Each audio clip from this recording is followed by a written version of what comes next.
김건희 씨가 건진법사 전성배 씨에게 가방을 받았다고 처음으로 인정했습니다. 오늘 한덕수 전 총리 재판에서는 증인인 최상목 전 경제부총리가 불참했는데 대통령실 CCTV 증거조사가 또 이루어졌는데요. 손수호 변호사와 함께 이야기 나눠보겠습니다. 안녕하십니까? 어서 오세요. 네, 안녕하세요. 네, 자 김건희 씨가 전성배 씨 관련 금품 수수 의혹을 전면 부인하다가 인정했는데 갑자기 인정한 그 이유는 뭐라고 보세요? 네, 지금 재판을 받고 있는 중이죠. 예. 그렇기 때문에 이 재판에서의 유불리를 따져서 이렇게 입장을 바꾸고 입장문을 낸 것이 아닌가 생각이 되는데요. 우선 첫 번째로는 더 이상 숨기기 어렵다는 판단을 한 것으로 보입니다. 예. 물론 다소 늦은 감이 있는데요. 이러한 인정이. 우선 건진법사 전성배 씨가 입장을 바꾸어서 내가 전달했다라고 진술을 하고 증언도 했습니다. 또한 그뿐만 아니라 실제 물건을 이미 제출했고 그런 물건 자체가 특검에 의해 확보됐고 확인까지 됐거든요. 여기에 더해서 샤넬 매장 직원들 역시 김건희 씨 관련된 여러 가지 진술을 내놓았고 또한 굉장히 핵심적인 인물입니다. 유경옥 전 행정관에 대한 증인 신문이 임박한 상황이었습니다. 근데 만약에 유경옥 전 행정관이 김건희 씨에게 불리한 진술을 내놓는다면 계속해서 부인했지만 법원 재판을 통해서 거짓 주장이 확인되는 것이기 때문에 양형에도 굉장히 크게 불리할 것이고 또한 국민들의 반감이 더욱더 커질 것을 우려한 것으로 보입니다. 또한 이 경우에 그랬는지는 정확히 알 수 없겠습니다만 핵심적인 증인이 어떠한 증언을 할 것인지를 미리 확인하기 위해서 노력하는 경우들이 있거든요. 그래서 모종의 경로를 통해서 유경옥 전 행정관이 출석을 해서 어떤 증언을 할 것이다. 뭔가 불리한 김건희 피고인에게 불리한 증언을 할 것이라는 점을 미리 확인한 것이 아니냐. 그렇다면 왜냐하면 그 시기가 유경옥 전 행정관의 증언 직전이었거든요. 예. 이런 것을 보자면 이런 것들을 두루두루 고려를 해서 더 이상 숨기기 어렵다라는 판단 하에 입장을 내놓은 것으로 보이고요. 또 하나 추가하자면 보석도 있습니다. 즉 김건희 피고인이 보석 청구했거든요. 여기에 대한 법원의 판단이 남아 있습니다. 그래서 무조건 다 부인하는 것이 아니라 인정할 건 다 인정했다. 그리고 우리가 숨기려고 하는 것도 없고 이제는 풀려난다 하더라도 재판에 영향을 주지는 않는 것이다 라는 주장을 하기 위한 포석이 아닌가 싶은데요. 하지만 이게 과연 재판부의 판단에 긍정적인 영향을 준다고 하더라도 어느 정도 줄지는 좀 회의적이지 않나라는 생각이 듭니다. 자, 일단 가방은 받았다고 인정을 했지만 그 그래프 사이에 다이아 목걸이는 지금 받지 않았다고 부인하고 있잖아요. 네. 이렇게 그 가방 목걸이 분리해서 대응하는 이유가 있습니까? 짐작을 좀 해봐야 될 것 같은데요. 우선 첫 번째는 다양한 가능성이 있습니다만 첫 번째는 정말 그 다이아 목걸이는 받지 않았을 수도 있습니다.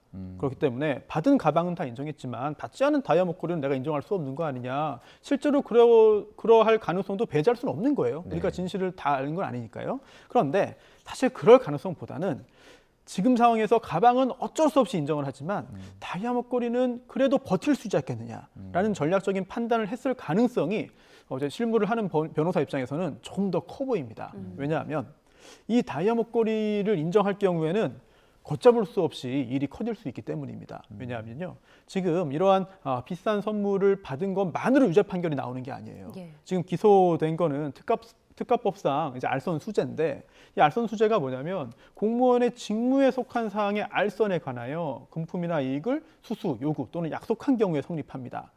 따라서 가방을 받았다고 해서 무조건 유죄는 아니고요. 또 다이아 목걸이를 받았다고 해서 무조건 유죄는 아니고 공무원의 직무, 대통령의 직무에 속한 사항의 알선에 관하여 받았다는 게 증명이 돼야 되거든요. 이 부분은 현재까지 특검이 과연 증명에 성공할지 여부는 재판 결과를 봐야 아는 겁니다. 자, 그런데 여기에서 가방과 목걸이, 다이아 목걸이 사이에 좀 차이가 좀 있어 보입니다. 왜냐하면 가방도 물론 굉장히 비싸죠. 일반적으로 그 돈 주고 가방 사서 쓰는 국민들이 많지는 않을 정도의 굉장히 고가의 가방입니다만 다이아 목걸이는 훨씬 더 비쌉니다. 네. 따라서 상대적으로 비교할 때 여기서 문제가 되는 이 가방 정도는 김건희 피고인의 주장대로, 변호인들의 주장대로 단순히 호의에 의해서, 단순히 좋은 감정에 의해서 아무런 대가 없이 주고받은 선물이다라고 주장할 수 있을지 몰라도 예. 한 6천만 원 정도로 알려져 있죠. 네. 이 정도의 다이아 목걸이라면 이걸 그냥 주고받지는 않았을 것이다.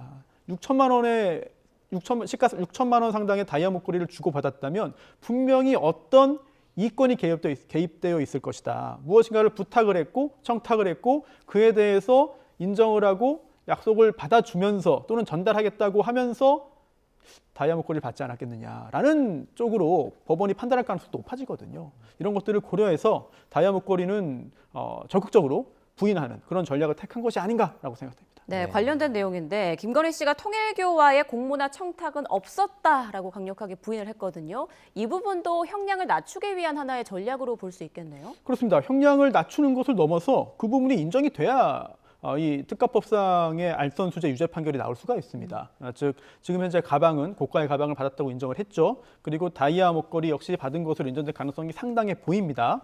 전체적인 정황을 볼 때 만약 그렇다 하더라도 곧바로 선물을 받은 죄로 유죄 판결이 나오는 건 아니에요.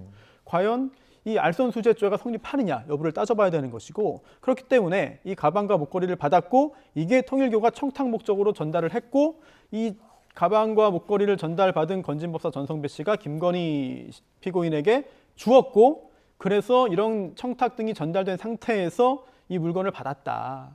여기까지 다 증명이 돼야 되거든요. 이게 과연 증명될지 여부는 재판을 통해서 확인이 되어야 되는 것이고요. 따라서 김건희 피고인 측에서는 처음에는 1차 방어막을 이제 펼쳤던 것이죠. 1차 방어서는 받지 않았다. 받지 않았기 때문에 그 다음 여부는 따질 필요도 없다라는 것이고요. 그리고 지금까지는 다이아 목걸이를 안 받았지만 가방은 받았다. 하지만 그 후에는 또 범죄 요소가 없는 거 아니냐라는 주장. 그리고 만약 다이아 목걸이, 고가의 다이아 목걸이까지 받았다고 인정된다 하더라도 그래도 청탁은 없었던 거 아니냐. 이렇게 단계적으로 방어를 할 것으로 보이는데요. 하지만 특검 입장에서도 단순히 선물의 전달 여부뿐만 아니라 금품의 이제 고가 선물의 전달 여부뿐만 아니라 과연 그 배경에 무엇이 있었는가. 윤영호 씨라든지 아니면 전성배 씨라든지 기타 관련자들의 진술과 증언들도 남아있기 때문에 특검과 변호인 측이 대립하는 충돌하는 부분은 바로 그 부분, 청탁 목적이 있었느냐 없었느냐 이 부분일 것으로 보입니다. 김 씨가 받았다고 지목된 그 금품이 이것 말고도 더 있잖아요. 그러면 그 금품들 가운데도 어떤 건 받았다고 인정을 하고 어떤 건 부인하고 이렇게 나누일 가능성도 있겠네요. 제가 만약에 김건희 피고인 변호인이라면은 네. 그렇게 굳이 언론의 관심을 끌진 않을 것 같아요. 왜냐하면 짐작입니다만 이 가방 관련해서도 그동안 계속 부인하다가 마지못해 어쩔 수 없이 저울질을 해봐서 인정을 한 걸로 보이는데 그렇다면 여기서 다음에 뭐 가액을 떠나서 개수를 떠나서 사실은 이것도 받았습니다.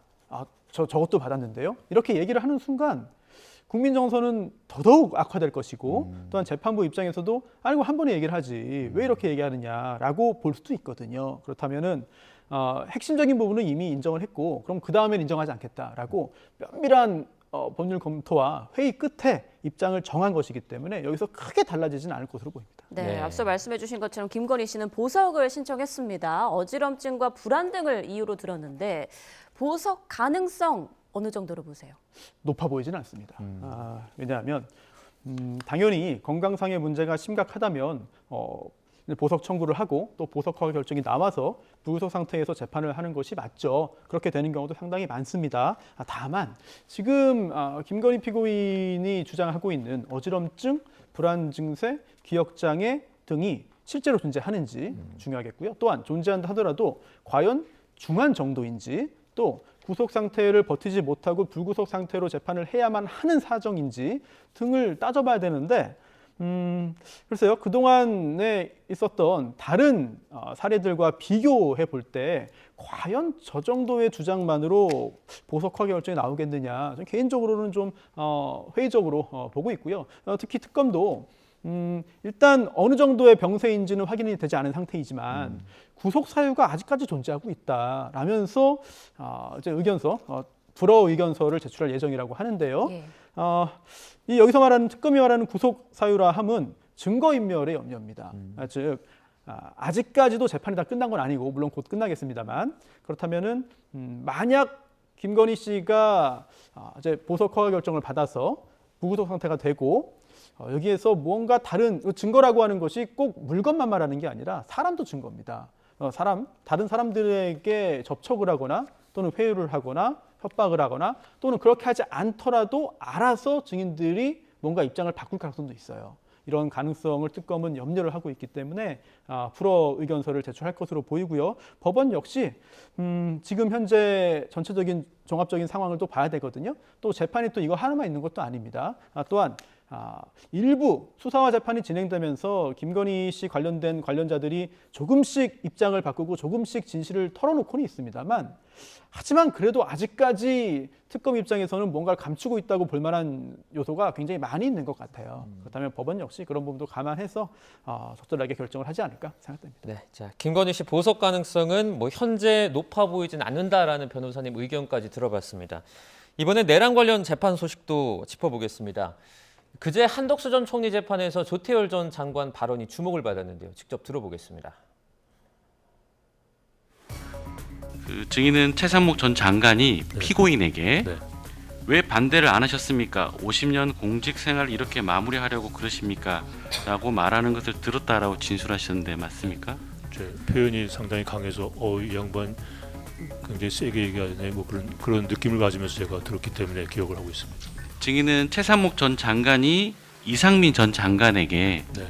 너는 원래 예스맨이니까 노라고 못했겠지라고 말하는 것을 들었다라고 진술하셨었는데 이것도 맞나요? 그것도 제가 표현이 과하다고 생각해서 제가 기억을 하고 있습니다. 그럼 이상민 전 장관은 최상목 전 장관의 말을 듣고 어떤 말을 하던가요? 뭐 그냥 그 민망한 표정으로 뭐 이렇게 별 말을 한 그 워딩은 제가 기억이 안 나고요. 뻘쭘한 표정, 민망한 표정으로 반응했던 것으로 생각합니다. 네, 녹취 듣고 오셨는데요. 그러니까 최 전 장관이 한 전 총리에게 강하게 좀 따져 물었다라는 그런 내용인 것 같은데 네. 어떻게 보셨습니까? 좀 한 전 그 총리에게 좀 불리한 정황이라고 볼 수 있을까요? 네, 유리한 증언은 아닌 것으로 보이고요. 다만 도덕적인 판단을 하거나 또는 당시 국무총리로서 임무 수행의 적정성을 따지는 것이 아니라 지금 형사재판입니다. 그렇기 때문에 과연 범죄를 저질렀느냐 이 부분을 따져야 되는 것이거든요. 따라서 조금 전에 함께 본 조태열 전 장관의 증언만으로 곧바로 유죄 판결이 확정되었다, 뭐 유죄평을 나올 수밖에 없다라고 할 수는 없겠지만 아무래도 이 피고인인 한덕수 전 국무총리 입장에서는 이런 구체적인 증언이 나오고 또한 그동안 한덕수 전 국무총리에게 불리한 진술과 증언들과 일맥상통하는 부분들이 있어요. 그렇다면 그러한 내용들의 신빙성을 조금 더 높이는 측면에서는 피고인에게 굉장히 좀 뼈아픈 그런 증언이 아닌가 생각됩니다. 네, 그리고 최상목 전 장관이 이상민 전 장관에게 너는 원래 예스맨이니 노라고 못했겠지 이렇게 말했다는 증언도 나왔는데 오늘 최 전 장관이 재판에 나오지 않았습니다. 이유가 네. 있을까요? 네, 지금 관련 보도를 보면 뭐 연락이 안 된다 예. 그런 내용들이 나오고 있어요. 비록 본인이 뭐 여러 증인들이 지금 출석해서 증언했는데요. 자신이 형사재판을 받고 있거나 또는 형사처벌을 받을 염려가 있는 경우에는 증언 거부를 할 수는 있습니다. 하지만 그런 경우에도 증인으로 법정에 나오긴 해야 되거든요. 그런데 최상목 전 부총리는 오늘 연락이 되지 않는다. 또 출석하지 않았고요. 구체적으로 연락이 되지 않는 이유가 무엇인지는 저희가 알 길이 없겠습니다만 아무래도 증인으로 나와서 당시의 일을 구체적으로 이야기하는 것에 대한 여러 가지 부담을 좀 느끼는 것으로 보이고요. 다만 오늘 재판에서 재판부도 이렇게 좀 지적을 했죠. 증인들이 불출석하면 제재하겠다.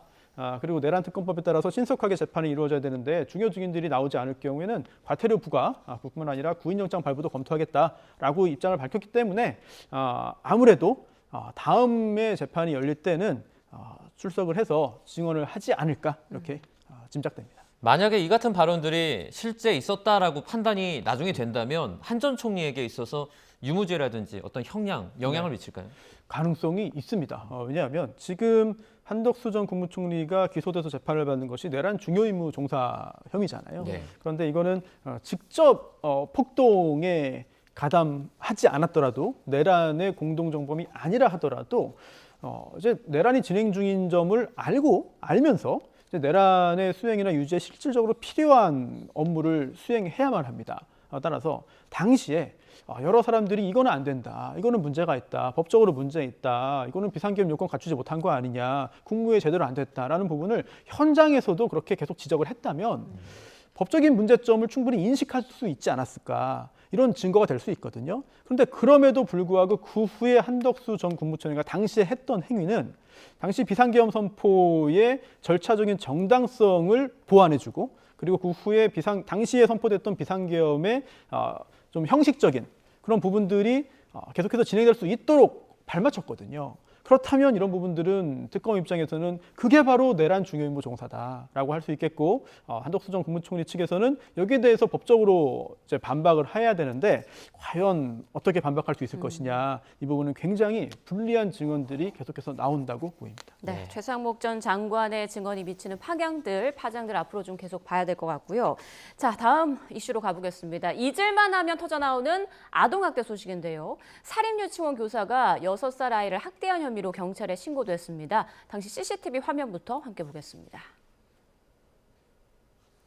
네, 지난달 29일 경기 화성시 동탄의 한 사립유치원입니다. 그림 그리기 시간인데요. 네, 지금 보이시죠? 교사가 책상에 그림을 가리키더니 아이 이마를 손으로 밀었고요. 아이 목이 크게 뒤로 젖혀졌습니다. 곧이어 아이를 슬쩍 옆으로 밀면서 아이는 의자와 함께 그대로 옆으로 넘어졌습니다.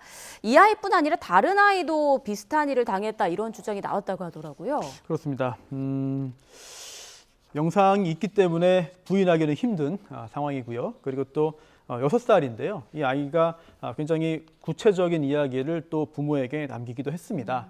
또한 다른 아이들 역시 유사한 이야기를 각자의 부모들에게 했기 때문에 증거들이 상당히 많이 있는 사건으로 보이고요. 이런 것들에 근거해서 경찰에 신고를 했습니다.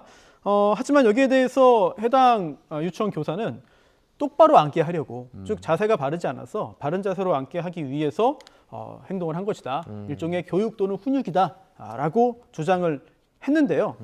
여기에 대해서는 법적인 판단이 좀 필요해 보입니다. 예. 즉 우리 대법원 판례에 따르면 훈육 행위는 정당하게 인정이 돼요. 적법합니다. 다만 훈육의 목적을 가지고 한 행동이라 가정하더라도 여러 가지 기준에 따라서 판단을 하거든요.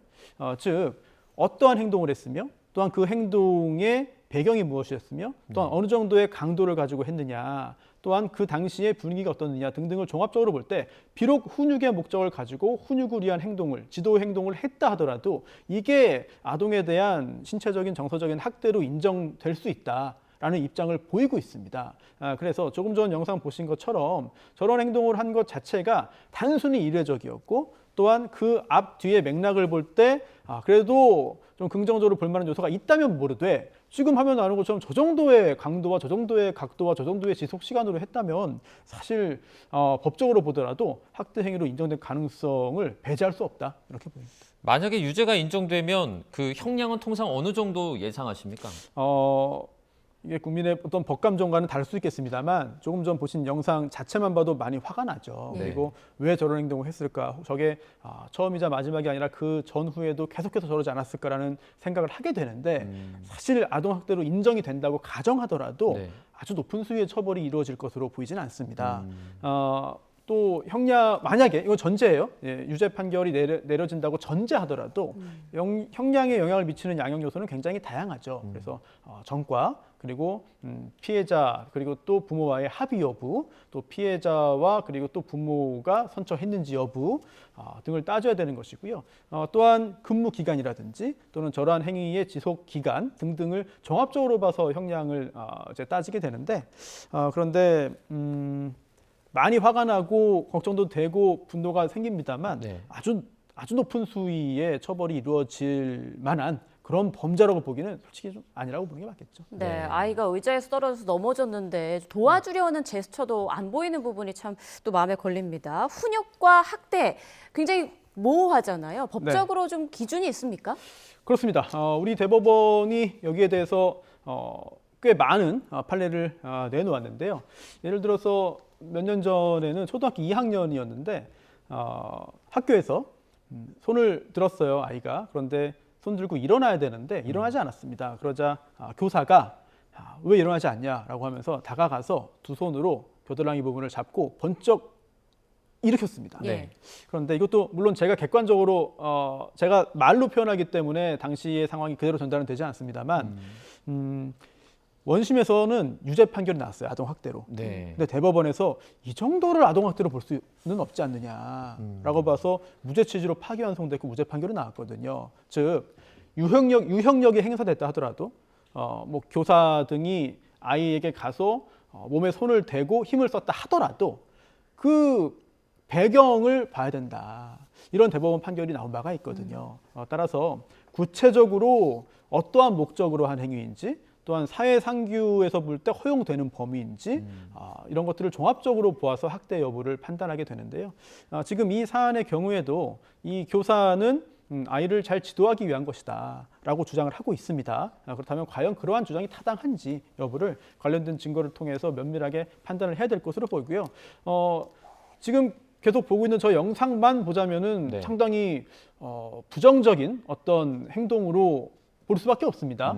그런데 조금 더 냉정하고 객관적으로 보자면 앞뒤에 있는 것도 다 봐야 돼요. 예. 다만 다른 아이들도 여러 가지 유사한 이야기들을 했고 그리고 또 학부모들 역시 아이들에게 비슷한 이야기를 들었다고 하기 때문에 아마도 아동 학대로 인정될 가능성이 어느 정도는 존재하지 않겠느냐라는 생각까지 듭니다. 네, 화면에 나온 저 교사 말고 나중에 이제 뭐 법적인 어떤 절차가 다 끝난 다음에 이 유치원에도 어떻게 보면 책임을 물릴 수 있는 방법이 있습니까? 가능성이 있습니다. 왜냐하면 저 교사가 이 유치원 사립 유치원인데 네. 어떤 근로관계인지는 정확히 모르겠어요. 하지만 고용되어서 일을 하는 피용자잖아요. 근데 피용자가 불법 행위를 해서 저렇게 책임을 질 행동을 한다면은 그에 따라서 사용자도 책임을 져야 하는 규정들이 있기 때문에 유치원과 유치원 운영자의 법적 책임이 인정될 가능성도 배제할 수는 없습니다. 네, 수많은 학부모들을 걱정하게 만드는 그런 소식이었고요. 마지막 소식은요.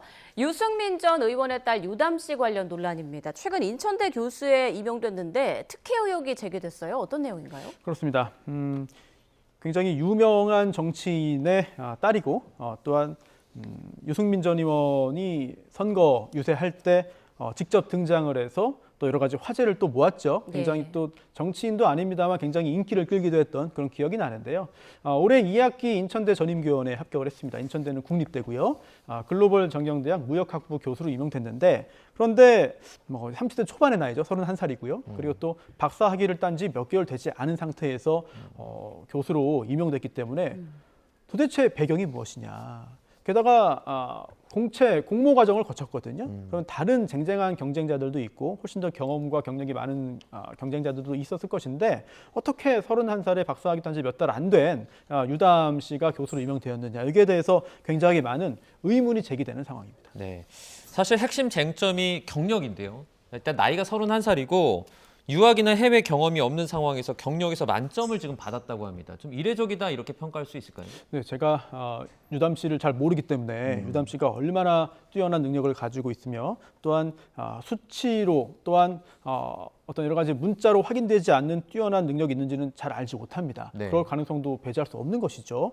다만 인천대 총장이 이제 국정감사에서도 얘기를 했는데 매뉴얼에 따라서 정해진 절차에 따라서 객관적으로 판단했다라고 이야기를 했습니다. 그렇다면 의문은 더 생기는 거예요. 만약 정량적인 게 아니라 정성적인 부분을 크게 고려해서 유담 씨의 특별한 능력과 대단한 능력에 기반해서 교수를 임명했다면 모르겠는데 네. 그렇지 않고 오히려 이런 정량적인 부분에 기초해서 판단했는데 31살에 박사학위를 딴 지 얼마 안 된 사람이 교수로 임명됐다면 이 부분은 여러 가지 아주 구체적인 설명이 뒤따라야만 하는 것이 아니냐라는 생각이 들고요. 그리고 제가 능력이 떨어지고 제가 집중하지 못해서 그런 것 당연히 그렇게 했습니다만 저 박사학위 따는데 8년 걸렸어요. 네, 8년 걸렸는데 네. 물론 더 열심히 하고 더 능력이 뛰어난 분들은 금방 딸 수 있고 또 그렇게 딴 후에도 금방 임명될 수 있죠. 네. 그걸 저희가 부정하는 건 아니고 오히려 제가 그런 분들을 보고 배우고 더 열심히 해야 되는 건데 일반적인 걸 보자는 거죠. 과연 어느 정도의 능력과 어느 정도의 경력이 있는 것이냐. 그런데 이것도 어찌 보면 지금 집권당 인물도 아니잖아요. 그리고 어떤 구체적인 특별한 권력직에 있는 것도 아니잖아요. 유승민 전 의원이. 그런데 과연 특별하게 유승민 전 의원의 어떤 그 영향을 받거나 또는 유승민 전 의원에게 잘 보이기 위해서 과연 특별하게 불공정한 절차를 진행했겠느냐, 이 부분도 사실 잘 설명이 되지 않는 부분도 있습니다. 그렇기 때문에 만약 아무런 문제가 없고 정확하게 절차를 진행했는데 임용된 것이라면 굉장히 억울한 일이거든요. 그렇죠. 그러면 이렇게 임용을 한 인천대에서 저희는 정해진 대로 했더니 문제가 없습니다 라고 간단하게 대답할 것이 아니라 국회에서도 여러 의원들이 구체적인 질문들을 했거든요. 여기에 대해서 절차대로 했습니다, 문제 없습니다, 이건 괜찮습니다, 이 정도로는 해결이 안 될 것 같아요. 구체적인 국민들이 납득을 할 만한 그런 답을 내놓아야만 앞으로 유담 씨가 교수로서 문제없이 활동을 하고 학생들에게도 큰 도움을 줄 수 있지 않을까 생각됩니다. 네, 이번 논란에 대해서 아직까지는 유담 씨 입장이 전해지지 않았습니다. 관련 입장이 들어오면 저희가 또 균형 맞춰서 전해드리도록 하고요. 지금 경찰이 수사를 준비하고 있다고 하는데 어떤 부분을 네. 중점적으로 좀 들여다봐야 할까요? 지금 저희가 뭔가 유담 씨 임용에 대해서 법적으로 문제가 있는 거 아니냐라는 어떤 뉘앙스로 한 것은 아니고요. 지금 수사가 진행되고 있는 것은 유담 씨 불공정 채용에 대한 직접적인 수사는 아직 아닙니다. 네네. 아직 국립대이기 때문에 당시 관련된 여러 가지 자료들을 보관할 의무가 있는데 이게 보관 안 된 거 아니냐라고 하는 의혹 제기와 함께 고발이 이루어졌기 때문에 일단 거기에 대한 수사가 착수된 것이고요. 네. 하지만 어찌 보면 그 부분은 좀 형식적인 거고 실질적으로는 당시 임용 과정을 전반을 경찰이 들여다볼 가능성도 배제할 수는 없어 보입니다. 네, 알겠습니다. 지금까지 손수호 변호사와 주요 사건 사고들 짚어봤습니다. 고맙습니다. 고맙습니다. 고맙습니다.